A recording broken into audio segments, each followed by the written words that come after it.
some of the people who will be listening to this will be people who work in organisations and will be empowered to use force as part of their employed role. For example, a door supervisor, a security officer, a close protection officer, a nurse, a carer, a foster carer, these sort of people. They may not have the luxury of 12 people in a court of law judging them. Their judgment may come from managers within the organisation who, if they perceive, possibly without any legal training, that they've acted unreasonably, could refer these people for either disciplinary action or, in the case of children particularly, to some form of child protection register. Any advice for them? Or the employer?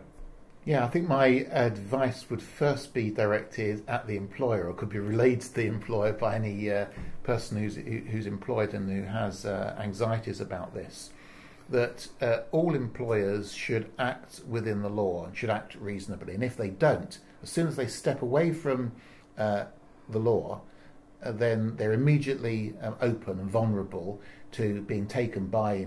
If a government department, however, was to issue guidance or issue standards to say that anyone wanting to be licensed and operating in a particular sector should have particular training, say physical intervention training or use of force training, and that government standard, that government department, is regulated by something like the Ministry of Justice or the Security Industry Authority or that sort of thing, wouldn't they be expected to actually provide more competent advice than someone, say, running a door supervisor's company?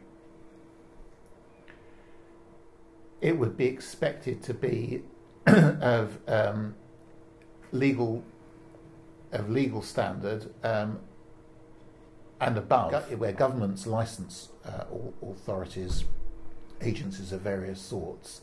The expectation is that those licensed organisations, firms, and of companies of any description must abide by best practice, because everyone who's executing those duties is trained to the highest level rather than a minimal or a mediocre level, because in doing that we would be avoiding greater difficulties in future.